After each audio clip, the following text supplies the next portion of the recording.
बिस्मिल्लाहिर्रहमानिर्रहीम। अस्सलाम वालेकुम नाज़रीन, आज के प्रोग्राम के साथ आपका मेज़बान मियां नवीद हाज़िर है। नाज़रीन, एक बड़े केस के ऊपर बात करेंगे और कई दिनों से मीडिया के ऊपर ये गुफ्तगू जारी है CCD के हवाले से। मीर बलाज कत्ल केस का जो मरकज़ी किरदार या मुलज़म था तीफ़ी भट्ट, उसका केस आपके सामने ही है। मुबैना पुलिस मुकाबले में उनकी हलाकत हुई है। अब देखना है कि वाकई अगर CCD के इस तरह के इक़दामात से पंजाब के अंदर या लाहौर के अंदर अमन कायम होता है या फिर जो है वो क्राइम की शरह नीचे आती है, इसके ऊपर बात कर लेंगे। और इसके साथ साथ ये भी बात करेंगे कि ये मुबैना तौर पर जो पुलिस मुकाबले किए जा रहे हैं, कानूनी तौर पर इनकी क्या हैसियत है, वाकई ऐसा होना चाहिए या फिर जो है वो कानून के कटहरे में मुल्ज़मान को लाना चाहिए, इसके ऊपर ही बात कर लेंगे। मेरे साथ आज मौजूद हैं सीनियर क्राइम रिपोर्टर्स का एक पैनल है, इनसे गुफ्तगू करेंगे कि कितना फ़र्क पड़ेगा CCD की इस तरह की कार्रवाइयों से। सबसे पहले मैं तारुफ करवाता चलूँ, सलमान कुरैशी साहब हैं, सीनियर क्राइम रिपोर्टर हैं और एंकर पर्सन भी हैं, तफ्तीशी प्रोग्राम के एंकर पर्सन। वेलकम कहते हैं सलमान कुरैशी साहब आपको प्रोग्राम में। मेरे साथ मौजूद है शाहद रिजवी साहब, सीनियर क्राइम रिपोर्टर। अगर क्राइम की बात करें, रिपोर्टिंग की बात करें तो एक बड़ा नाम है हमारे साथ मौजूद है, जो है वो सीनियर क्राइम रिपोर्टर के तौर पर शाहद रिजवी साहब भी हमारे साथ मौजूद होंगे। और सीनियर सहाफ़ी नईम हनीफ साहब भी हमारे साथ मौजूद हैं। और नईम हनीफ साहब की अगर बात करें तो क्राइम के ऊपर भी काफ़ी अच्छी ग्रिप रखते हैं, इनसे भी बात करेंगे। सबसे पहले जो है वो मेरे साथ मौजूद है सलमान कुरैशी साहब से ही बात कर लेते हैं। सलमान कुरैशी साहब, वाकई अब ये जो मामला हुआ है आपके, मैंने कई जो है वो इसके ऊपर आपकी गुफ्तगू सुनी है, आपने इसके ऊपर प्रोग्राम भी कर लिए हैं, आज करीबन 2-3 रोज़ हो चुके हैं। तीफ़ी भट्ट के मुबैना पुलिस मुकाबले के बाद आप समझते हैं कि दुश्मनियाँ ख़त्म हो जाएंगी, गैंग वार का खात्मा होगा और क्राइम की शरह नीचे आएगी? देखें, ये तो अभी कहना कबल अज़ वक्त होगा, लेकिन तीफ़ी भट्ट का पुलिस मुकाबला जो है वो नाकाबिले यकीन है और अंडरवर्ल्ड में खौफ के बादल मंडलाने लगे हैं। मियां साहब, सिर्फ पाकिस्तान में मौजूद जो दुश्मनदार हैं, जो गैंगस्टर्स हैं, वो जेरे ज़मीन नहीं चले गए, बल्कि बैरून ममालिक बैठे हुए जिनके केसेस ख़त्म हो गए हैं, वो कॉल्स करके कह रहे हैं कि ये हो क्या गया है। क्योंकि ताकत, दौलत और जो एक ताल्लुकात होते हैं, वो तमाम चीज़ें थी और हुक्मरान जमात से ताल्लुक था। कोई सोच भी नहीं सकता था कि तीफ़ी भट्ट को मुबैना मुकाबले में इस तरह पार कर दिया जाएगा, रहीम यार खान में ले जाकर। तो लेकिन CCD ने किया। उसके पीछे एक बुनियादी जो वजूहात हैं, उनमें से एक बुनियादी वजह मैं आपको बताता हूं कि CCD को ताने बहुत मिल रहे थे। इन तानों से तंग आकर यह इकदाम किया गया है। वो ताने ये थे कि कोई छोटा मोटा क्रिमिनल हो गया, कोई डाकू हो गया, उसके मुबैना मुकाबले हो रहे थे। पंजाब में अब तक तकरीबन 850 के करीब लोगों को मुबैना मुकाबलों में पार किया गया CCD की जानिब से। लेकिन लोग जो हैं वो कुछ वकला हजरात हैं, कुछ यूट्यूबर्स हैं या कुछ समाजी लोग हैं, वो कहते थे कि अगर बड़े फन्ने खा बने फिरते हो, अगर तीफ़ी भट्ट या गोगी भट्ट को मुकाबले में पार करोगे तो पता लगेगा कि CCD ठीक से काम कर रही है। यह CCD के लिए एक चैलेंज बन गया था।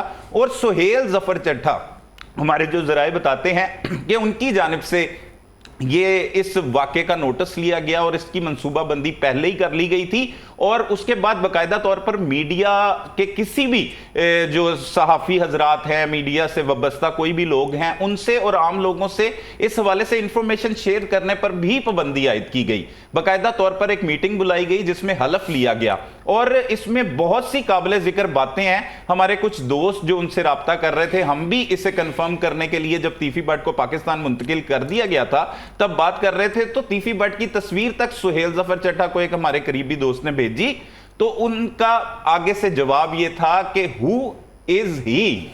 अब ये देखें कि इससे सुनने के बाद तो बंदा परेशान हो जाता है कि तीफ़ी भट्ट की जो उन्हीं की कस्टडी में एक तस्वीर वायरल हुई, जो पहुंचाई गई, उसका मकसद भी था कि वो आराम से सोफे पर बिठाया हुआ है और घर वालों को या तसल्ली देना था या जो भी था उसका एक बुनियादी मकसद। उसके बाद उनका जो है वो रात गए या सुबह सवेरे मुबैना मुकाबला हो जाता है और उसके बाद इत्तला मिलती है। लोग इसका यकीन नहीं करते और अब तक अंडरवर्ल्ड में खौफ के बादल इस तरह से मंडला रहे हैं कि जराइम पेशा अफराद, दुश्मनदार ग्रुप, तमाम के तमाम लोग जो हैं वो इस वक्त रूपोश हो चुके हैं। जो बैरून ममालिक में है वो भी डर रहे हैं, घबरा रहे हैं। और जाहिर सी बात है, जराइम पेशा लोगों का तो यही कहना होता है, एक तो 70 साल के करीब इनकी उम्र थी, जो 70 साल से जायद, लोग कहते थे तब भी ये बच जाएंगे। फिर हुक्मरान जमात के साथ ताल्लुक था और शुरू से इनकी वफादारियां जो है वो इसी जमात के साथ चलती आ रही हैं और बड़ा ही असर और रसूख था और बहुत सी सिफारिशें की गई, बहुत सी। बिल्कुल ठीक है, बिल्कुल ठीक है।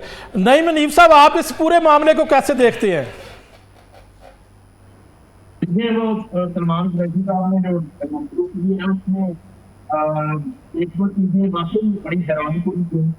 सीसीडी ने जो है वो एक ताकत देने की ये फैसला हो चुका है कि किसी बात को फांसी छुड़वाने नहीं आएंगे।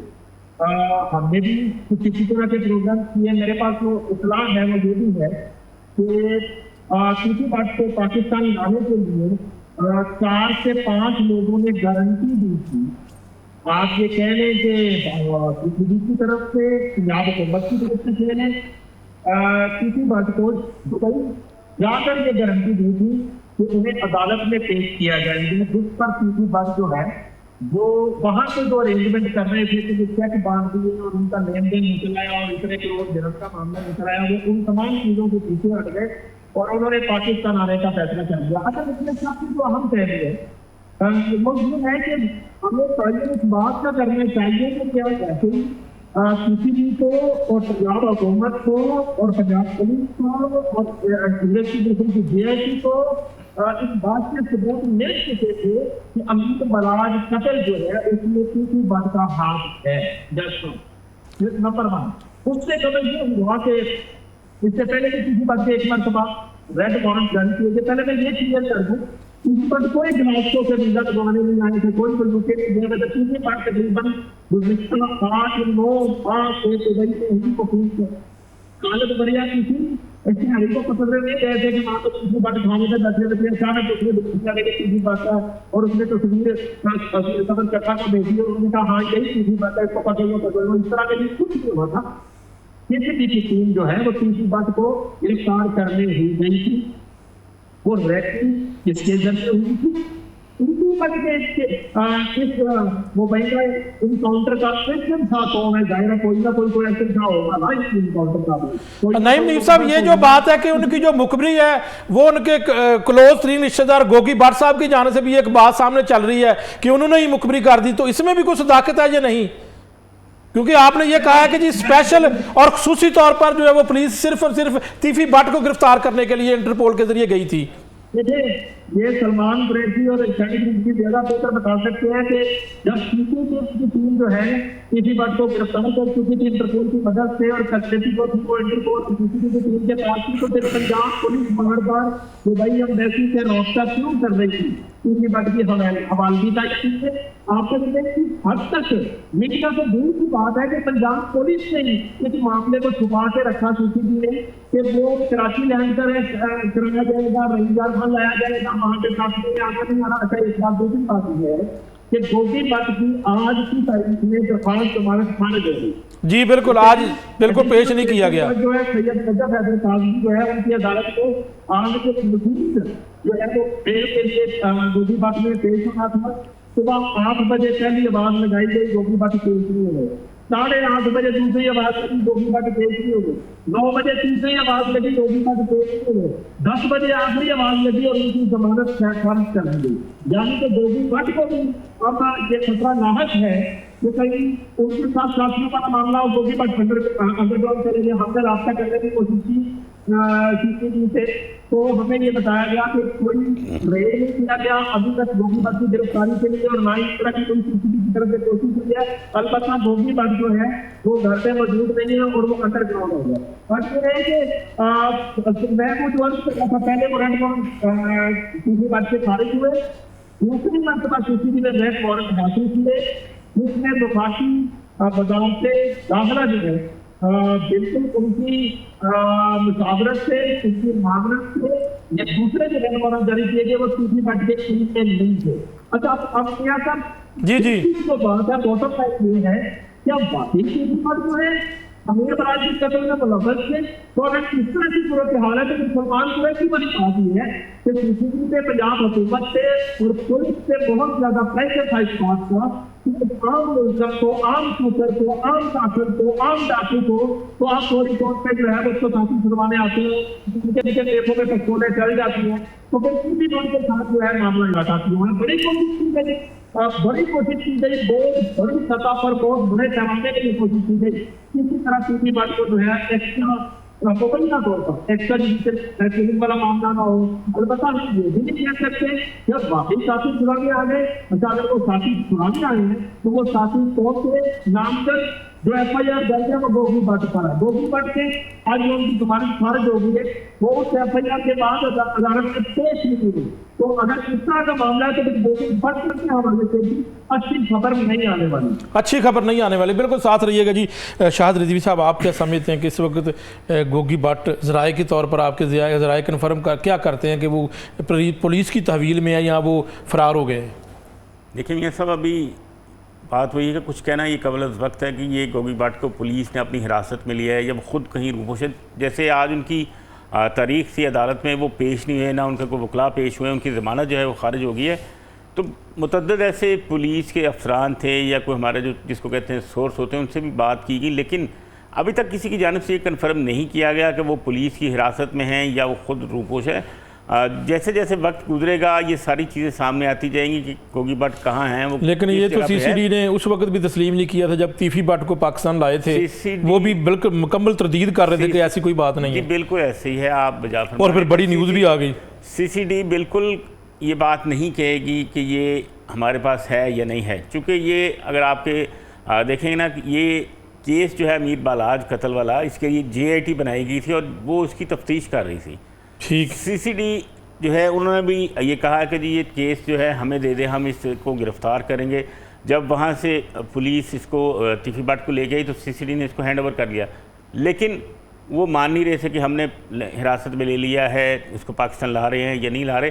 चहमगोइयाँ चल रही थी, कन्फर्म हो चुका था कि इनको हिरासत में ले लिया गया है और ये पुलिस की तहवील में है। CCD जो है उनके एक DSP वो कराची से इनको मतलब लेके आया और आपको जैसे पता आपने देखा कि वो FIR जो दर्ज की गई उनके पुलिस मुकाबले की, उसमें लिखा गया कि DSP जो है CCD मॉडल टाउन हुसैन हैदर वो इनको लेके आया अपनी टीम के हमरा जो बिहाड़ी रहीम यार खान के पास। वो इलाका जो है आपको पता है कि ये जो सेल जफ़र चट्ठा DPO वहाँ रह के आए हैं और उनको उन तमाम जगहों का पता था कि इस जगह पे ये हो सकता है, इस जगह पे ये हो सकता है, तो वो उनको सारी सिचुएशन का इल्म था। ये उन्हीं की प्लानिंग थी कि उस जगह पे ये पुलिस मुकाबला किया जाए ताकि किसी को कानो कान खबर ना हो, चूँकि वो मैदानी इलाका है, लोग बहुत मतलब आबादी इतनी नहीं है, ना कोई इतनी बिल्डिंग्स बनी हुई हैं, दूर दूर तक जो है मैदान ही मैदान है और वहाँ पर जो है इस तरह का मुकाबला जो है वो होना जो है कोई वो कहते हैं ना कि अचंभे की बात नहीं है।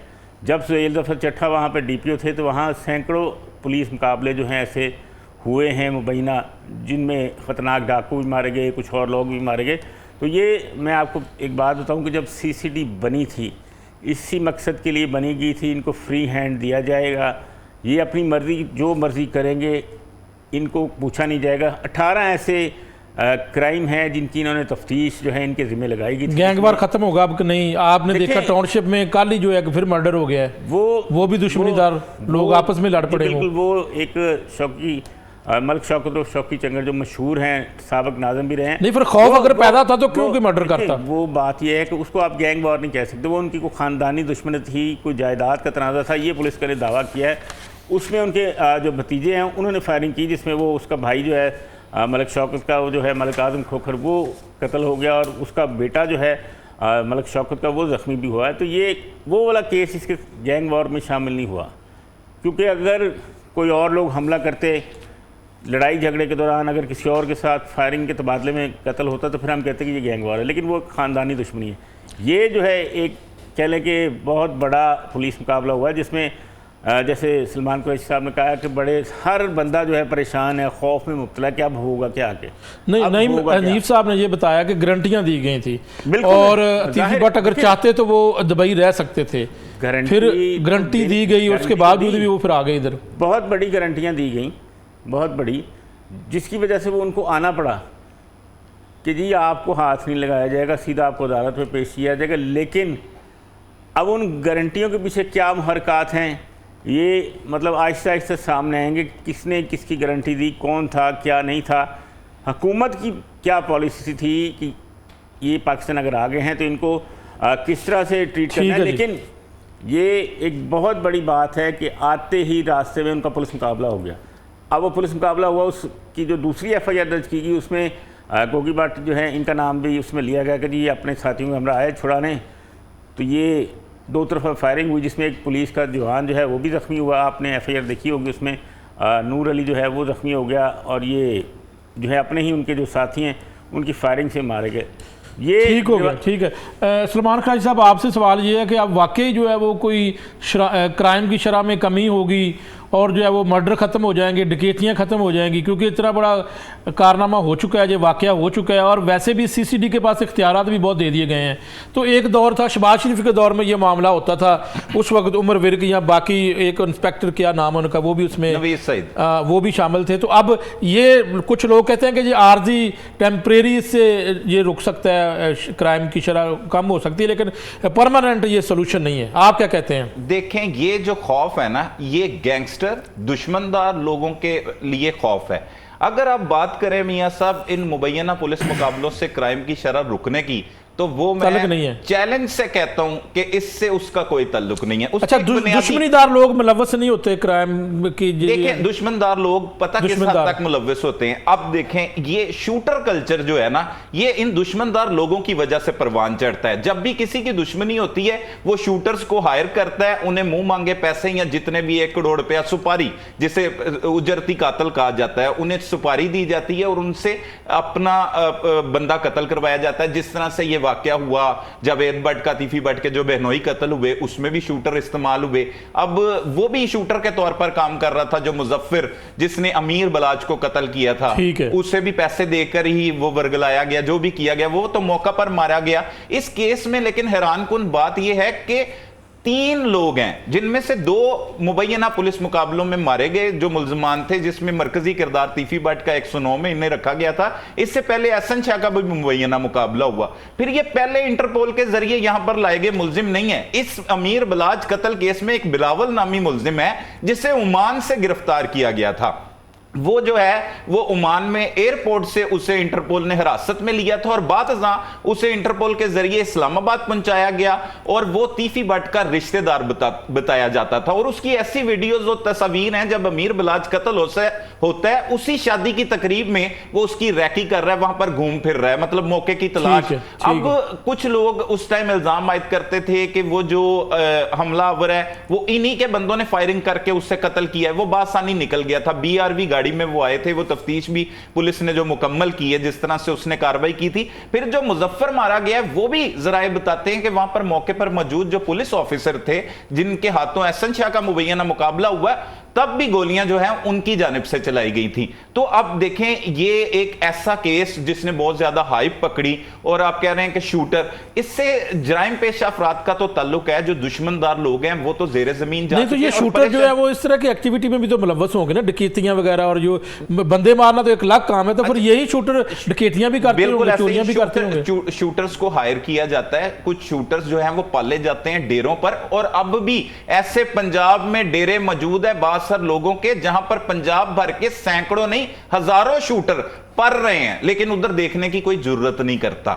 मतलब पर जल्द नहीं, अब जरूरत तो होगी है ना। अब जो CCD ने किया है, अब जो काम कर दिया, ये बहुत बड़ा काम है इस दुश्मनदारी और गैंग वॉर के लिए। अब मैं इससे क्राइम को अगर रिलेट किया जाए तो मियां साहब एक लॉजिकल आपसे बात करना चाहता हूं कि वो इसलिए मैं समझता हूं कि जराइम या क्राइम की शरह में कमी क्यों नहीं आएगी, क्योंकि बदकिस्मती से ये CCD को करोड़ों की तादाद में लोग मारने पड़ेंगे। वो कैसे? वो एक बुनियादी वजह है कि यहां पर हर जगह पर एक गांव, अगर एक जिले की बात की जाए तो वहां पर सैकड़ों देहात होते हैं और सैकड़ों देहातों में लोग आइस का नशा करते हैं। आइस जैसा नशा वो नशा है खतरनाक जिसे करने के बाद लोग अपने माँ बहन बेटियां भाई बच्चों तक को मार रहे हैं। तो उनको सीसीडी के मुबैना मुकाबलों से क्या लगे? जिस शख्स ने हवास ही अपने खो देने हैं और उसने निकलना है, उसने डकैती करनी है या किसी को मारना है, उसे किसी चीज का खौफ नहीं है। दूसरी जानिब किस तरह का क्रैकडाउन करने की जरूरत है?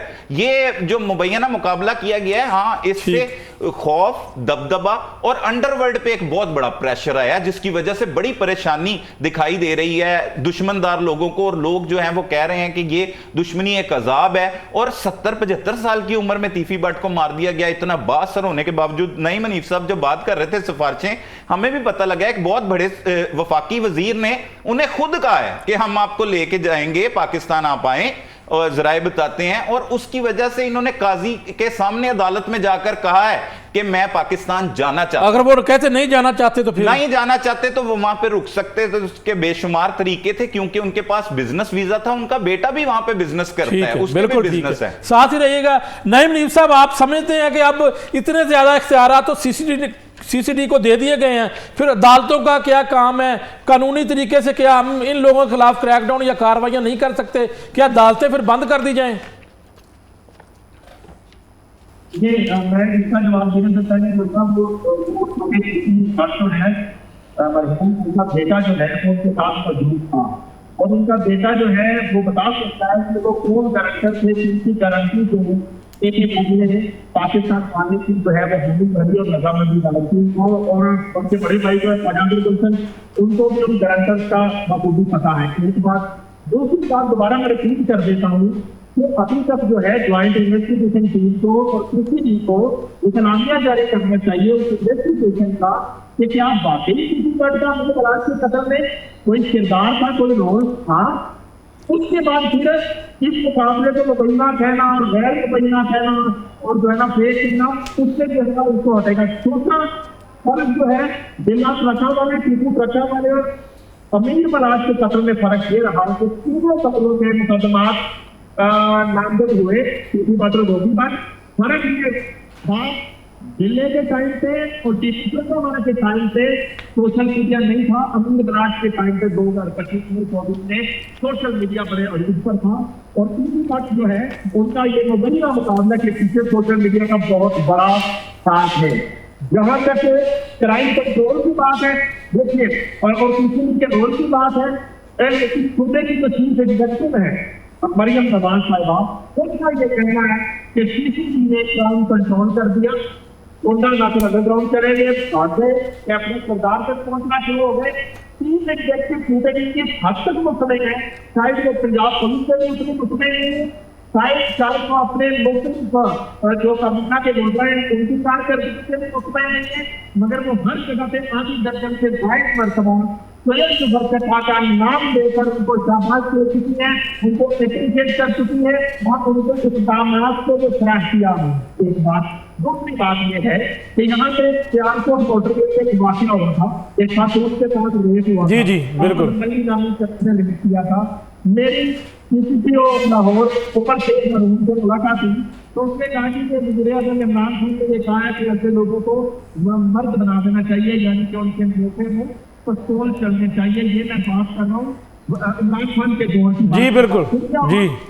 लाहौर जो है वो सीआईए पॉलिटिक्स पहुंचे, उन्होंने आतंकवादी को मुलजम को हमला से बाहर निकाला और उन्होंने उसके देश में पिस्तौल चलाने की कोशिश की। इस पर उस वक्त जो वहां पर जूनियर पुलिस दुकान थे उन्होंने आकर जोड़े, उन्होंने कहा जी इसको क्लोजर हमें हॉस्पिटल लेके जाना पड़ेगा, डॉक्टर जहाँ आके मेरे में पिस्तौल या कोई भी कैंची चलाने के हक में नहीं है किसी भी।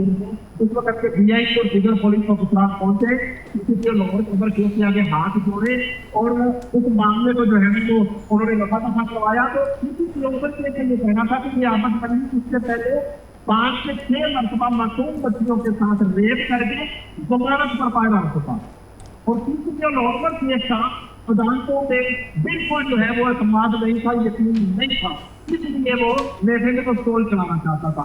ये मामला तो है, इस तरह के नासिर जो है वो बार बार क्राइम करके डकैती मर्डर करके जो मासूम बच्चियों के साथ रेप करके मासूम बच्चों के साथ बदफहमी करके तो फिर वो जमानत पर बाहर आ जाते नहीं था।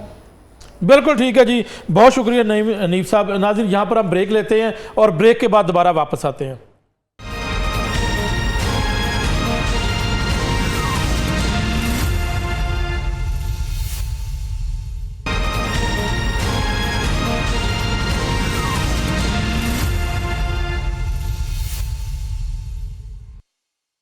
वेलकम बैक नाज़रीन। सलमान कुरैशी साहब, बताइएगा कि गोगी भट्ट की अगर बात करें तो आज अदालत में उन्होंने पेश होना था लेकिन आज पेश नहीं हुए, और हमें ज़राए से ये भी पता लगा कि उनके वकला भी आज पेश नहीं हुए। तो क्या कहीं गोगी भट्ट का कहीं सीसीडी के निशाने पर तो नहीं है? देखें, और आपके ज़राए क्या कहते हैं कि पुलिस की तहवील में है या वो फ़रार हो गए हैं? क्योंकि शाहद रिजवी साहब ने ज़रा कुछ मुख्तलिफ बताया है। सही। अच्छा, उसमें मियाँ साहब बात ऐसे है कि गोगी भट्ट की अगर बात की जाए तो इस हवाले से जब तीफी भट्ट का मुबैना मुकाबला हुआ तो उसके अगले ही रोज़ बार बार ऐसी अफवाहें जो है वो गर्दिश करती रहीं, और ऐसे लोग जिन पर एतबार किया जा सकता है वो लोग मैसेजेस करते रहे और हमें इतला देते रहे कि गोगी भट्ट का मुबैना मुकाबला हो गया है। लेकिन एक रिपोर्टर या एक जर्नलिस्ट की ये जिम्मेदारी होती है कि जब तक उसकी तस्दीक ना हो जाए। बिल्कुल ऐसा ही है। और हम उस रात सारी रात तकरीबन जागते रहे, और ना सिर्फ लाहौर में इस बात को कंफर्म किया सीसीडी से, क्योंकि वो तो मान ही नहीं रहे ना इस बात को। फिर शेखुपुरा जो करीबी अजला है कसूर में कंफर्म किया, और रात के तकरीबन 4:30 बजे ये इतला मिली कि रहीम यार खान में ही जो गोगी भट्ट का मुकाबला हुआ है ये कंफर्म है। फिर रहीम यार खान रब्ता करना शुरू कर दिया। ऐसी सिचुएशन बन गई। पुलिस हुकाम तो कह रहे थे कि ऐसी कोई बात नहीं, और आप ये खबर ब्रेक भी नहीं कर सकते थे जब तक तस्दीक ना होती। तस्दीक नहीं होती तो हम खबर नहीं दे सकते, चाहे हम अपने डिजिटल प्लेटफॉर्म पर दे रहे हो या अपने इदारे को दे रहे हो। हमने, हमारी तरबियत ही ये एक साफी की यही होती है कि जब तक कोई भी इस चीज को कंफर्म नहीं करता आपने उसको नशर नहीं करना। सारी रात हम परेशानी के आलम में लगे रहे, इधर उधर से पता लगे किसी तरह से। उनके घर से हमें यह भी बताया गया कि उनके घर से ये इतलात आ रही हैं कि उनका मुबैना मुकाबला हो गया। इस तरह की भी खबरें जो हमारे तक पहुंचाई गई कि उनके अहले खाना की जानिब से भी बताया जा रहा है। अब लोग परेशानी के आलम में मुब्तला थे। कुछ कह रहे हैं कि उनके घर में बात हो रही है, कोई बच्चा उनका बात कर रहा है या कोई बात कर रहा है। ऐसी इतलात जो डायरेक्टली तो हमारे साथ गुफ्तगू उनकी नहीं हो रही थी, लेकिन सोर्सेज जो बता रहे थे। अब उस सिनेरियो में किसी ने फेसबुक पे स्टेटस लगाया हुआ है। बहुत से हमने सहाफी देखे, बड़े बड़े आला ओहदों पर फाइज, जो हमारे मीडिया इंडस्ट्री के नामवर लोग हैं, जो मतलब वो रिपोर्टर नहीं है या एंकर नहीं है, लेकिन वैसे वो आला सीटों पर फाइज हैं। उन्होंने फेसबुक स्टेटस तक लगा दिए कि गोगी भट्ट भी मुबैना मुकाबले में पार हो गया। जराए मतलब कि इस तरह इस खबर को फैलाया गया। जब पुलिस से इस हवाले से राब्ता किया गया और उनको बार बार पूछा गया कि भाई बताएं ना, खबर तो हमने देनी है, तो उनका कहना था कि ये गोगी भट्ट ही की जानिब से अफवाहें फैलाई जा रही हैं। तो उसकी बुनियादी वजह क्या हो सकती है कि गोगी भट्ट ने ये अफवाहें फैलानी है। फिर एक बहुत बड़ा प्रॉब्लम यह हो गया कि तीफी भट्ट के जब घर हम पहुंचे मुबैना मुकाबले के बाद, तो उनके भाई कहते हैं कि हमें लाश नहीं दी जा रही। उसकी लाश को रोक लिया गया तीफी भट्ट की, और कहा गया कि आप एक वीडियो बयान जारी करें और साथ तहरीरी तौर पर लिख के दें कि आप किसी भी वक्त कोई कानूनी कार्रवाई नहीं करेंगे, तब जाके ये लाश आपको मिलेगी। अब अजहर गुलशन जो कहते हैं वो हम हरगिज ऐसा नहीं करेंगे। बीच में फिर लाहौर के एक आला पुलिस ऑफिसर इस वाकये में पड़े, उन्होंने इनको यकीन दहानी कराई और कहा कि आपने जुबान बंदी रखनी है। वो अजहर गुलशन ने एक ही मौकफ दिया था उस मुबैना मुकाबले के बाद मीडिया के सामने। उसके बाद उन्होंने एक विक्ट्री का निशान बनाया और एक अंगूठा उन्होंने दिखाया, और वहां पर वो घूम रहे थे। उस अंगूठे और विक्ट्री की कहानी भी लोगों को नहीं पता, वो भी एक डिफरेंट स्टोरी है। वो भी हम आपको बता दें क्या स्टोरी है। वो स्टोरी वो विक्ट्री, और वो अब जो उनसे सवाल करता था वो उससे यही कहते थे कि ये जो विक्ट्री है और ये जो अंगूठा है, इसका मकसद है कि आप सहाफी या तो नए हैं या आप जानबूझकर कर रहे हैं। जो भी उनसे सवाल करता था, ज्यादा वो बोले नहीं है, ये जवाब मौजूद है सोशल मीडिया पर भी। लोगों ने जो किया हुआ है उनका इंटरव्यू तो दिया ही नहीं उन्होंने। अगर दुआ कराई अपने भाई की मगफरत की, और उन्होंने ये कहा है कि मेरा भाई जो है वो एक बख्शा हुआ था, इतनी अवाम आ गई है। ये आखिरी गुफ्तगू उनकी गुज़िश्ता रोज ये हुई है जब उनकी तदफीन हो रही थी। उसके अलावा हर किसी ने जुबानबंदी की। हमारे ज़राए ने कहा कि उन्हें जुबानबंदी का कहा गया था। अब लाश लेने कोई नहीं पहुंचता। जो रहीम यार खान के शेख ज़ैद अस्पताल में पड़ी थी तीफी भट्ट की, इन्होंने भी यहां पर जो है वो जिद लगा ली कि नहीं आना। उनके बच्चे ने और एक बेटी ने भी जराए बता रहे थे कि बाहर से आना था तीफी भट्ट की, वो भी बैरून मुल्क से यहां पर पहुंच गए और नमाज जनाजा का ऐलान नहीं किया जा रहा था। फिर सुबह सवेरे वो ऐलान जो है वो किया गया और सुबह सवेरे ही तकरीबन इनकी लाश को पहुंचाया गया। वो लाश जो है वो खुद एक डीएसपी भारी नफरी के साथ लेकर आए और पहुंचाया गया, क्योंकि इन्होंने भी लाश लेने से इनकार कर दिया। वो पुलिस खुद लाश दे के गई, ये हारे नहीं, जीते, इसलिए ये विक्ट्री थी। ठीक जो है। हमें कि जो उन्होंने बात वीडियो समझ बयान आती भी है नहीं ना कि- दिया, हाँ, वीडियो बयान भी नहीं बयान दिया। भी नहीं दिया, लिख के भी नहीं दिया, और उनकी लाश को यहां पर पहुंचा दिया गया, क्योंकि एक बहुत बड़ा मामला था। ताजर तंजीमें तो इनके पीछे हैं, अकबरी गेट के चेयरमैन थे मार्केट के, उनका जो भाई है अजहर गुलशन वो भी नामवर ताजर हैं, तो ताजरों की बहुत बड़ी तादाद थी। लेकिन इसकी वजह से खौफ और राज बहुत फैला है। जिस तादाद में वो एक आवाज पर हजारों लोगों को इकट्ठा कर लेते थे, उस तादाद में उनके दुख में उस तरह से लोग शरीक नहीं हुए। अच्छा, ये मौजूदा हुकूमत जो है सियासी जमात के साथ भी ताल्लुक था इनका? मौजूदा हुकूमत के साथ ही ताल्लुक था इनका, सियासी जमात शुरू के से, शुरू नून से, लीग से। हाँ जी, शुरू से ही उन्हीं के साथ ताल्लुक था। और ओन चौधरी उम्मीदवार थे, उसके इलेक्शन तीफी बट ने, ये पीछे जो इलेक्शन गुजरे हैं वो खुद वहां पर नसीराबाद अपने घर के बाहर बड़े बड़े जलसे करवाए हैं, उसकी बड़ी बड़ी तस्वीरें वायरल हो रही हैं, और सबको ढका छुपा नहीं है, मीडिया ने उसकी कवरेज भी की हुई है, आपको भी इस बारे में इल्म होगा। बिल्कुल ऐसा ही है। शुरू से तो फिर क्या मजबूरी थी, इतनी गारंटीज देने के बाद भी जो है वो एक शख्स को गारंटियां दी गई और फिर आके यहाँ पर ये बहुत बड़ा सवाल है। अब ये ना एक समझ लें कि एक सीसीडी की रिप्यूट का मसला बन गया था, उनके ग्राफ का मसला बन गया था। उसके बारे में वो उनका कहना था कि अगर तीफी बट को छोड़ दिया जाता है तो सीसीडी का मकसद फोत हो जाता है।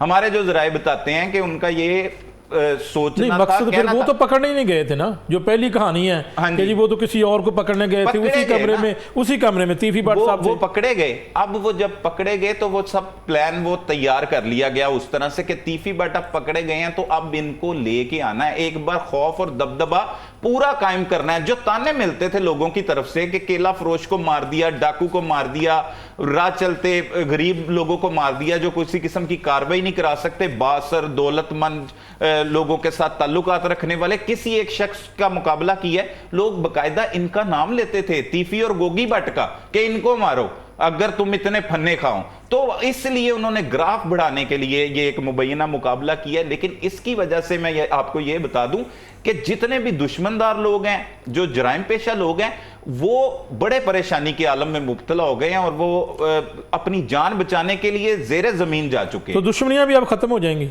देखें, अब दुश्मनियां खत्म। अब सबसे बड़ी बात यह है कि मियां साहब मकसद तब फौत हो जाता है इतने बड़े मुकाबले का कि जब अब हुकूमत इनकी सुलह करवाने में अगर किरदार अदा नहीं करती। अमीर बलाज की बात की जाए, उसके छोटे छोटे बच्चे हैं, अभी भाई भी उसके यंग ही हैं, जो अमीर मसहब है और अमीर फतेह है। इधर से अगर देखा जाए तो गोगी भट्ट की भी फैमिली है, तीफी भट्ट के बच्चों के बच्चे हैं, मतलब वो नाना और दादा टाइप पर्सनैलिटी थी, 75 साल के करीब उम्र थी, इसीलिए तो लोगों को यकीन नहीं आता था। तो ये नफरत की आग क्या इसी तरह चलती रहेगी? दोनों के पास मालो दौलत भी सब कुछ मौजूद है। अब इसमें किरदार अदा करके सुलह सफाई करवाने की जरूरत है। अगर नफरत बढ़ती रही तो सीसीडी की जितनी भी उम्र हो, लेकिन हुकूमतें बदलती हैं तो ये डिपार्टमेंट भी खत्म हो जाते हैं। मियां साहब, आप एक अरसे से आप साफत करते आ रहे हैं, आपने बहुत से नशेब फराज देखे। यही सीआईए थी, ये जो सीसीडी, इसको ही सीआईए कहते थे, फिर ये क्या बन गई? ओसीयू, बिल्कुल अब बन गई सीसीडी। और सीसीडी के बाद वो पता नहीं कोई कौन सी हुकूमत आती है, वो इसे क्या बना देती है। फिर एफआईआर्स भी होती हैं। हमारे जो वजीर आजम पाकिस्तान हैं, सब्जाजार में उन पर एक वाकये का 5 लोगों का एक मुबैना मुकाबला हुआ था जिसमें पुलिस अफसरान भी शामिल थे, उसका भी मुकदमा दर्ज किया गया था। बिल्कुल उसकी एफआईआर दर्ज हुई थी और बाद में उसमें वो क्लियर हुए थे। क्लियर होने के बाद जो है वो जाकर उनके आगे से मामला। बिल्कुल शाहद रजीफ साहब, आप इन दोनों घरानों में जो दुश्मनीदारी थी इनकी और ये एक दूसरे को मर्डर किए जा रहे थे, अब सुलह करवाएगी हुकूमत या कोई मामला बेहतर हो जाएंगे इन दोनों के दरमियान, या अभी फिर वैसे सिलसिला लामतनाई चलता रहेगा? देखिए मियाँ साहब, जिसको आप कहें कि सुलह की तरफ तो ये जाएंगे आने वाले कुछ दोनों घराने, बिल्कुल आने वाले कुछ वक्त में, अभी नहीं, कुछ टाइम लगेगा। हुकूमत और कोई जो पुलिस अफसरान वो इन पर दबाव डालें ताकि आने वाले वक्त में शहर का जो अमन अमान है वो जो है बरकरार रखा जाए। ना आए रोज़ जो है जैसे ये दुश्मनदारी के चक्कर में उसको कत्ल कर दिया, उसको कत्ल कर दिया, उसके 5 कत्ल हो गए, उसके 4 कत्ल हो गए। तो ये आने वाला वक्त जो है इसमें जाके इन दोनों की जो है सुलह होगी। जैसे सलमान कुरैशी साहब कह रहे हैं कि सीसीडी ने अपना ग्राफ बचाने के लिए जो है ये मुकाबला किया, तो मैं नहीं समझता कि ये ग्राफ का मामला है। ये मुबैना जो पुलिस मुकाबला है तीफी बाट का, इसके पीछे ये जो केस है मीर बालाज का, ये इसको सामने रखते हुए और बहुत हाई लेवल पे ये बात कहीं बैठ के हुई है, वहाँ पे ये फ़ैसला किया गया कि जी ये इनको पाकिस्तान लाया जाएगा, पाकिस्तान ला के तो ये मुबैना पुलिस मुकाबला किया जाएगा। तो ये मतलब इसको कहना कि सीसीडी अपना ग्राफ बनाने के लिए बहुत बड़ा एक अंडरवर्ल्ड का डॉन जो है मुबैना पुलिस मुकाबले में मार दिया, तो मैं नहीं समझता कि ये ऐसी कहानी है। ये शायद 10% ऐसी होगी, लेकिन 90% कहानी कुछ और ही है, जो आने वाले वक्त में सारी चीज़ें सामने आपको नज़र आएंगी कि इसके मुकाबले के पीछे ये था, ये ऐसे हुआ। तो सरे 10 मेरा जो ज़ाती जो कह लें कि तजिया है या सोच है वो यही है कि इसके पीछे जो है अमीर बालाज जो है उसका कत्ल। तो ये इसका मतलब कि पुलिस की इन्वेस्टिगेशन में साबित हो चुका था कि तीफी भट्ट जो है वो मीर मुलाज के कत्ल में मुलव्वस है। मैं आपको पहले भी बताया ना कि जो GIT बनाई गई थी उसमें उन्होंने फिर ये सारा कुछ गुनाहगार डिक्लेयर कर दिया था कि ये दोनों गुनाहगार हैं, और इसीलिए तो इन्होंने गोगी भट्ट और तीफी भट्ट दोनों। बिल्कुल उसके बाद ही तो ये केस अदालत में आया गोगी भट्ट। बिल्कुल जी, हमें आमर मिर्जा साहब सीनियर क्राइम रिपोर्टर उन्होंने ज्वाइन किया, वेलकम कहते हैं प्रोग्राम में, और उनका भी जो तजिया थोड़ा सा लेते हैं। मिर्जा साहब, आप इस पूरे वाक़े, हम बात तो कर चुके, पूरे वाक़े के ऊपर आप क्या कहते हैं, कोई अंदर की बात क्या है पूरे मामले के ऊपर? अब जो है वो गोगी भट्ट के मामले के ऊपर आपके ज़राए क्या कहते हैं? वो पुलिस की तहवील में है या फिर जो है वो फ़रार हो चुका है, और आइंदा क्या हम ये एक इस तरह का और मुकाबला तो नहीं कहीं देख रहे? देखिए, जब से तीफी भट्ट का पुलिस मुकाबला हुआ ना मियाँ साहब, तब से लेके अब तक स्टिल गोगी भट्ट के मुतल्लिक एक ही बात जो है वो सब कह रहे हैं कि किसी वक्त भी गोगी भट्ट के मुतल्लिक इतला आ सकती है कि उसको भी साथी छुड़ाने आ गए हैं। ठीक है, लेकिन मेरी कुछ पुलिस अफसरान से भी बात हुई है और गोगी भट्ट, तीफी भट्ट के जो फैमिली मेम्बर्स हैं उनसे भी बात हुई है। अच्छा, दोनों तरफ से जो है ना अभी एक गू मगू की कैफियत है, क्लियर जवाब कहीं से भी नहीं आ रहा कि जो बंदा किसी की बात पे एतबार करे ना कि कोई किसी को किसी बात का सवाल का जवाब देता है तो वो सवाल करने वाले को यकीन होना चाहिए उस बात पर। लेकिन ना इधर पुलिस की तरफ से जो है कोई ऐसी बात आ रही है जिससे पे उनको यकीन किया जाए, वो कहते हैं जी हमारे पास गोगी भट्ट नहीं है, हमने गिरफ्तार नहीं किया, और ना ही उनके जो फैमिली मेम्बर्स हैं उनकी तरफ से कोई ऐसी बात सामने आ रही है, कोई ऐसी बात की जा रही है जिस पे कि यकीन किया जा सके। लेकिन मेरी पर्सनल ओपिनियन कह लें या कुछ लोगों से मेरी जो बात इस हवाले से हुई है, उनका कहना यही है कि गोगी भट्ट जब दुबई से तीफी भट्ट को लेके आना था ना उन्होंने, तो उसके वहाँ से चलने से पहले गोगी भट्ट कह लें या उसके कुछ रुफ़का हैं उनको कुछ उन्होंने हालात भांप लिए थे, और वो पहले ही अपने घर से कहीं साइड पर हो गया था, अंडरग्राउंड हो गया था। लेकिन अभी 1% अगर चांस ये भी है कि पुलिस के पास है तो उसका रिजल्ट अब तक आ जाना चाहिए था। गोगी भट्ट के मतलब घर वालों की तरफ से कोई शोर नहीं, ये भी तो है ना कि इस वक्त हालात आपको पता है लाहौर के क्या हैं, और थोड़ा सा पहले वाले केस का रिएक्शन का वेट किया जा रहा है कि रिएक्शन क्या आता है। रिएक्शन की बात नहीं है कि रिएक्शन उसका, तो मतलब कि मैं नहीं समझता कि इसका कोई रिएक्शन आना था। ठीक है, क्योंकि दोनों ख़ानदानों को, ट्रक्का वाला ख़ानदान को भी और भट्ट बरादर जो थे इनको बड़े अच्छे से जानते हैं, शहरदार लोग हैं, हमारी भी जंपल लाहौर शहर की है और इनके साथ ताल्लुकात भी हैं, हमारे मिलना जुलना भी रहा है हमारा माजी में इनके साथ। तो रिएक्शन का यहाँ पे ना देखें, वो एक मिसाल है ना, एक पंजाबी के चौधरी का कुत्ता मर जाए ना तो 7 पिंड इकट्ठे हो जाते हैं, तो जो चौधरी आप मर जाए ना तो कहते हैं यार हूँ चौधरी रहा थे उनकी करना जाके। तो वो बहुत सारे मामला, कल जनाजे पर भी कुछ ऐसे मामला देखने में आए हैं, मतलब कि मैंने ऐसे ऐसे चेहरे जो कि बड़ा दावेदार थे और दावा करते थे कि तीफी भट्ट, गोगी भट्ट वगैरह से हमारा बड़ा ताल्लुक़ है, उनके साथ कोई कारोबारी मुनासिब भी हैं और वो कुछ ताजर बरादरी से भी ताल्लुक़ थे, कुछ पॉलिटिकल शख्सियात थी, कुछ पुलिस ऑफिसर थे, मैंने उनको वहाँ पे उस जनाजे में किसी का चेहरा नहीं देखा। तो वो बात फिर जो मिसाल जो है ये अपना चौधरी वाली मिसाल, तो मुझे वो एकदम मेरे जहन में आई थी कि यार देखो, अब आपको एक छोटी सी मिसाल दूँ मैं इस चीज़ की। तीफी भट्ट का पुलिस मुकाबला नहीं हुआ था, मुकाबला उसका हो चुका हुआ था लेकिन अभी तक यहाँ इतला नहीं आई थी। सुबह 8 बजे ज़िला कचहरी में, ठीक है, ताजरों का, उसके दोस्तों का, उसके रिश्तेदारों का रश लगा हुआ था कि तीफी भट्ट को पेश करना है अदालत में हमने। ठीक है, 9 बजे के बाद जाके उन्हें इतला मिलती है कि रहीम यार खान में तीफी भट्ट का पुलिस मुकाबला हो गया। वहाँ से एक एक करके सारे निकल गए और सारा दिन तीफी भट्ट के घर जो लोगों की आमदरफ्त का सिलसिला जारी रहा। वो सलमान भी वहाँ पे मेरे ख्याल गए हुए थे, सलमान ने भी देखा कि कितने के लोग थे जो वहाँ पर आ जा रहे थे। ये तो कल जनाजे पे जो था एक लोगों की कसीर तादाद इकट्ठी हो गई ठीक है, लेकिन मैं जो बात कर रहा हूं कि मैंने वो चेहरे जो दावेदार थे ताल्लुक के उनसे, भट्ट बरादरान से, मैंने वो चेहरे वहां पर नहीं देखे। जो उनके बहुत सारे क्लोज लोग और जो दावा करते थे कि उनके जनाजे में भी उस तरह मिर्जा साहब कसीर तादाद उस वो तरह तादाद नहीं, हाँ, जो जनाजे में तादाद होनी चाहिए, हाँ जी, वो नहीं तादाद नहीं थी, लेकिन फिर भी मुनासिब लोग वहां पे तादाद उसकी मौजूद।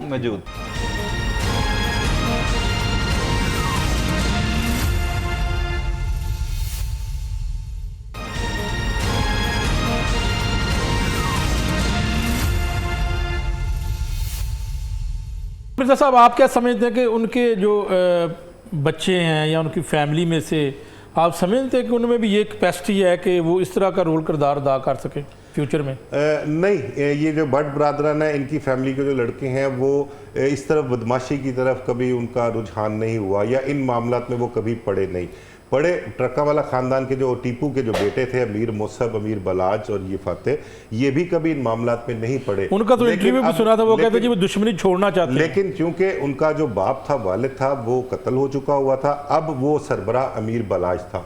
तो अब जितने भी मामलात थे, कारोबारी ले लें, दुश्मनी के ले लें, ख़ानदानी ले लें, वो उसने अमीर बलाज नहीं देखने थे। और अब अमीर बलाज के बाद जो ये जिम्मेदारी जितनी भी थी, जितना भी वो कारोबार का दुश्मनी का था, वो अमीर मुसब के कंधों पर आ गया था। तो उनकी तो मजबूरी थी। लेकिन इधर भट्ट बरादरान के जो बच्चे थे वो भी कभी दुश्मनी में नहीं पड़े।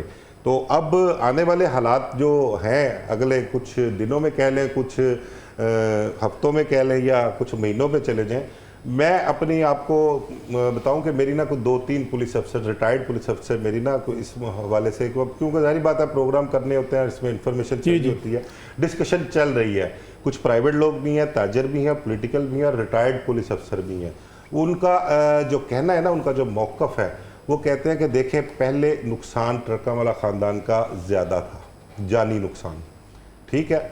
अब तीफी भट्ट के पुलिस मुकाबले के बाद इन दोनों ख़ानदानों का नुकसान, जो जानी नुकसान है, वो बैलेंस हो चुका हुआ। जावेद भट्ट का कत्ल भी, ठीक है, वो कहते हैं उधर से टीपू का कत्ल, साथ बलाज का कत्ल, इधर से जावेद भट्ट का कत्ल, और अब तीफी भट्ट का पुलिस मुकाबला। तो जावेद, आपकी बात काट रहा हूँ, जावेद भट्ट के मर्डर के ऊपर भी कुछ इन्वेस्टिगेशन तेज होगी, या उसमें भी पकड़ा जाएगा कौन निकला उसमें, कौन है? जावेद भट्ट का कत्ल तो अब ट्रायल होना है उसका, ठीक है। उसकी भी मेरे ख्याल आने वाली 23 तारीख है, अपना जो कमिंग है 23 वो डेट है उसकी। उसमें अपना अमीर मौसब को जो है वो मुल्ज़म ठहराया गया था कि ये उसके कत्ल की प्लानिंग अमीर मौसब ने की है, शूटर उसने हायर किए थे, प्लानिंग उसकी थी, और डील भी शूटर से उसने की थी। लेकिन बीच में एक जो मिडल मैन था, आरिफ भट्टी, वो आज तक मंजर आम पर नहीं आ सका, ना वो गिरफ्तार हो सका है, ना उसका कुछ पता है कि वो जिंदा है या मर चुका हुआ है, ठीक है। अब उस किरदार की वजह से हालात जो हैं वो मशकूक हैं, और हमारे अपना कानूनी सुकम इस कदर होते हैं कि ज़रा सी छोटी सी बारीक सी चीज़ भी जो है कहीं मुल्ज़म पार्टी को कहीं मिल जाए तो वो उसको फेवर मिलती है। और उसी फेवर की वजह से अमीर मौसब बाहर से आता है, प्रोटेक्टिव बेल करवाता है, उसको 13 तारीख पड़ती है, 13 के बाद 19 तारीख पड़ती है, 19 के बाद 27 तारीख पड़ती है, और 27 को उसकी बेल कन्फर्म हो जाती है। और यही नहीं, इतना मैं आपको बताऊं कि मुल्ज़म को फेवर कितनी मिलती है। हमारे यहाँ जो लॉ है ना, कानून है, वो मुल्ज़म के लिए ज़्यादा साजगार है, मुद्दई के लिए बहुत कम साजगार है। वो शूटर्स जिन्होंने इकबाल जुर्म किया जावेद भट्ट के कत्ल का, जिनसे तफ्तीश हुई, जो गिरफ्तार थे, जेलों में थे, और ये कानूनी कमजोरी की वजह से वो भी जमानतों पर बाहर आ चुके हो, जमानत करवा चुके हैं, जिन्होंने कत्ल किया है, जिन्होंने कत्ल किया है, वो भी बाहर आ चुके हैं। नजीर भट्ट था और एक अलियास मुगल था, और वो तो मिर्जा साहब, आपने ये कहा कि बैलेंस हो गया अब, तो फिर अब ये मामला सुलह की तरफ चला जाएगा कि नहीं? आपकी ओपिनियन क्या है? मियाँ साहब, जो एक डिस्कशन चल रही है और जिन लोगों से मेरी बात हुई है ना, उन्होंने बिल्कुल, उन्होंने कहा यार पहले जो था ना, नुकसान ट्रकावाला ख़ानदान का ज़्यादा था, और पीछे आज से कोई 7-8 माह पहले, 9 पहले जो सुलह की कोशिश हो रही थी ना, जब कैसर भट्ट से जो सुलह हुई थी इनकी, उस हवाले से उन्होंने ये बताया कि कैसर भट्ट से तो सुलह हो गई, कि वो सुलह के लिए रियासत भी बहुत सीरियस थी, मिनिस्टर और अपना MP जो थे, MNA, वो इसमें पड़े हुए थे, CCPO लाहौर के ज़िम्मे लगाया हुआ था, डॉक्टर उस्मान थे, वो बहुत कंसर्निंग थे इस हवाले से कि ये सुलह होनी चाहिए। और इसमें स्पेशली कैसर भट्ट जो अमीर अपना जावेद भट्ट के कत्ल का नामजद मुल्ज़म था, उसकी अपना वो इश्तिहारी था उस केस में, जावेद भट्ट के कत्ल केस में, ठीक है, और उसका अपना नाम जो है वो भी नो फ्लाई लिस्ट में दिया हुआ था, उसमें से नल लिस्ट में से उसका नाम निकलवाया, उसका जो इश्तिहारी बना था वो ख़त्म करवाया, उन्होंने ख़त्म करवा के उसको इजाज़त दी कि वो दुबई जाए, जाके ट्रक्का वाला ख़ानदान की जो फैमिली है उनसे बात करे और इसको सुलह की तरफ मामला लेके आए। मतलब इतनी सीरियस रियासत थी इस मामले में, ठीक है। वो वहाँ पर जाते हैं, वो शफकत बग्गा भी है और अपना सुहेल शौकत भट्ट वगैरह, बिलाल यासीन का भी नाम आ रहा था और अपना वो एक और है राना साहब, राना मशहूद, ये सारे इस मामले में इन्वॉल्व थे। इन्होंने बड़ी कोशिश की, लेकिन ये जब दुबई जाते हैं वहाँ पर ट्रक्का वाला ख़ानदान जो है इनसे मिलने से इनकार कर देता है, फिर अपने नंबर भी बंद कर देता है, इनका राब्ता ही उनसे नहीं होता। फिर उसके बाद ये होता है कि वो कैसर भट्ट जो अपने तौर पर तीफी भट्ट वगैरह से सुलह कर लेता है। लेकिन अब ये जो मामला मैंने आपसे कहा ना कि जो लोग कह रहे हैं कि अब जानी नुकसान बैलेंस हो चुका है, अब वो लोग ये कह रहे हैं कि अब अगर रियासत चाहेगी, और वो कह रहे हैं कि रियासत का और पुलिस अफसरान का मूड भी यही है कि अब आगे आने वाले दिनों में, चंद हफ्तों में कह ले, अब रियासत चाहे तो ये डंडे के जोर पर भी सुलह करवा सकती है, क्योंकि पहले एक नुकसान ज़्यादा था, उनकी अपनी मर्जी थी, उन पर सख्ती ज़ोर ज़बरदस्ती नहीं चल सकती थी। लेकिन अब इसके बाद देखें ना, अब एक तो पहली बात ये है कि ये इन्होंने एक जो तीफी भट्ट वाला काम हुआ है ये लेवल हो गया। अब इसके बाद अगर गोगी भट्ट वाला जो मामला, मैं थोड़ा सा आपका एक आधा मिनट लूँगा, गोगी भट्ट वाले मामले पर अगर आप वो जो एक रूमर चल रही है ना 2 दिन से कि उसको भी साथी छुड़ाने आ जाए, अगर इस किस्म का आप तजर्बा करेंगे ना तो फिर आगे मुस्तकबिल जाके मामला जो है वो साजगार नहीं होंगे और कहीं ना कहीं किसी ना किसी जगह जानी नुकसान दोनों खानदानों का। साहब सीसीडी भी थोड़ी तैयारी कर रहे ना, साथ ही आ जाते हमेशा, ये भी तो अपनी तैयारी रखें ना। मियां साहब, असल में ना ये हम को 3 दहाइयों से हम देखते आ रहे हैं, ये पुलिस एनकाउंटर जो है ये अब आके जो है ना कुछ ज़्यादा ये शुरू हो गया, इसलिए कि अगर आप की हिरासत में कोई बंदा मरता है ना तो उसकी जुडिशल इंक्वायरी होती है, लेकिन अब इसमें जब साथी छुड़ाने के आते हैं ना तो उसमें आप सिंपल 302 का पर्चा हमलावरों पर देते हैं, तो इसमें बहुत सारी कानूनी पेचीदगी हैं जिसकी वजह से ये कहानियाँ जो स्टोरियाँ जो बिल्कुल ठीक है। सलमान कुरैशी साहब, आपसे सिंपल और लास्ट सवाल है कि गोगी भट्ट का फ्यूचर क्या है? आपकी जो क्राइम रिपोर्टिंग की माहिराना राय लेना चाहते हैं कि फ्यूचर क्या होगा उसका? देखें, तीफी भट्ट के मुबैना मुकाबले के बाद कोई भी शख्स पाकिस्तान में मौजूद हो या कहीं पे भी हो, वो इस चीज का जवाब नहीं दे सकता। ऐसा एक मुकाबला सीसीडी ने कर दिया है जिसके बाद अनएक्सपेक्टेड, हाँ, आप कुछ भी नाकाबिले यकीन, कुछ भी बैद कर सकते हैं, कुछ भी हो सकता है, अब कुछ भी हो सकता है। अब इसका जवाब तो यही है फिलहाल मेरे पास। ठीक है जी। शाहिद रिजवी साहब, आपकी इसके ऊपर माहिराना ओपिनियन, क्राइम रिपोर्टिंग आप करते हैं। सलमान कुरैशी साहब से इत्तेफाक करूंगा कि अब कुछ भी आप जो है ना तसव्वुर कर सकते हैं आने वाले क्या घंटे के क्या होना, कुछ भी हो सकता है, कुछ भी हो सकता है। पुलिस मुकाबला हो सकता है या पता लगे जी उनकी डेड बॉडी फलां जगह से मिल गई है, तो ये मतलब अनहोनी चीज़ें होंगी। नहीं, कुछ लोग ये भी कहते हैं ना, अब आप इसकी तरदीद करें या कि जी गोगी भट्ट की मुशावरत थी और फिर ही जो है वो तीफी भट्ट साहब पाकिस्तान में आए हैं, ये भी एक ग्रंटों में, गारंटी देने वालों में, ग्रंटर्स में एक ये भी था। ये बात चल रही है ना, ये जो आपने बात की है, इस हवाले से मैं आपको बताऊं कि कल वहाँ पर जनाजे पे ना मेरी को 2-3 लोगों से बात हुई और 2-3 वो लोग थे जिनको मैं कोई अरसा को 25-27 साल से जानता हूँ। टीपू पर जब 2003 में ईमान अदल पर हमला हुआ था ना, उस केस में ये तीफी भट्ट, गोगी भट्ट वगैरह फरार होकर बाहर चले गए थे। तो उस दौरान वो लोग जो थे ना, अगर यहाँ पर किसी से कोई बात करनी होती थी ना तीफी भट्ट से, तो वो लोग रब्ता करवाते थे, बड़े क्लोज थे और उनके जो कानूनी मामला, जमानतें देनी, डॉक्यूमेंट्स, रजिस्ट्रियाँ, वो लोग थे वो जो तीफी भट्ट वगैरह के साथ होते थे। मेरी उन लोगों से कुछ बात हुई है, उनका ये कहना है कि सानू इस चीज़ का बिल्कुल नहीं पता सी, असी तो परेशान, साढ़े पैरों थोड़े जमीन निकल गई, असी तो इत्थे तैयारी कर रहे सा, कोई शनाख्ती कार्ड इकट्ठी कर, जमानती इकट्ठे कर, सानू ये पैगाम मिलिया सी तीफी भट्ट वालों कि मैं वापस आ रहे हैं, मैं कोर्ट फेस करना है, उत्थे कोई जमानतां वास्ते जेडे मामला कानूनी ने ओदे वास्ते अपने क्लोज बंदे। और गोगी भट्ट इस हालत में नहीं था कि वो ये गारंटी दे दे या किसी की दिलवा दे, क्योंकि वो, लेकिन कहीं साहब आखिर किसी ने मुखबरी तो की है ना, किस चीज दुबई के अंदर पकड़ना किसी बंदे को, मुखबरी हो तो फिर ये ना, वो एक सारा प्री प्लान जो खालिद वलिया जो इंस्पेक्टर है ना सीसीडी का, वो स्पेशलाइजेशन उसकी है इस हवाले से, बैरून मुल्क जितने भी इश्तिहारी बैठे हुए हैं, और वो पिछले कई हफ्तों से जो है ना इस केस पे, अमीर बलाच केस पे काम कर रहा था। कुछ इश्तिहारी जो थे वो भी उसके राब्ते में थे किसी दूसरे मुल्क में इश्तिहारी बैठे हुए हैं, वो भी उसके राब्ते में थे। और जो मेरी इतला थी, मेरे जो राय का कहना था कि तीफी भट्ट की दुबई में मौजूदगी किस जगह पर मौजूद है, क्या ये भी कंफर्म कर दें कि दुबई में ये आए थे या किसी और कंट्री में, या शुरू से जब से पाकिस्तान से गए ये दुबई में ही थे? यहाँ से जब अमीर बलाच का मर्डर होता है उसके बाद तीफी भट्ट फरार होके लंदन जाता है, वहां पर लंदन में वो कुछ अर्सा रहता है। उसके बाद दिसंबर 2024 में तीफी भट्ट के जो रेड वारंट जारी होते हैं ना, सॉरी रेड नोटिस जो जारी होते हैं, वो मनसूख हो जाते हैं। और वो मनसूख इस्लामाबाद के एक जर्नलिस्ट हैं, बड़े नामवर जर्नलिस्ट हैं, वो मनसूख करवाते हैं। वो तीफी भट्ट को लंदन से बुलवाते हैं दुबई। वो दुबई 2024 दिसंबर से वहीं पर मौजूद थे और स्टिल वहीं पर थे। अब जब दोबारा रेड नोटिस जारी होते हैं तीफी भट्ट के, तो फिर वहां दुबई से उसके लिए निकलना बहुत नामुमकिन, मुश्किल भी नहीं, नामुमकिन था। जी शाहिद रिजवी साहब, आप मुकम्मल कर दें, आप बात कर रहे थे। बात यही हो रही थी कि मतलब अब आप ये कुछ भी तसव्वुर कर सकते हैं कि आने वाला जो 1 घंटा है, आधा घंटा, या 10 मिनट बाद या 2 दिन बाद कुछ भी हो सकता है। मुबैना पुलिस मुकाबला हो जाए या साथी छुड़ाने आ जाए तो पता लगे जी पुलिस मुकाबला हो गया।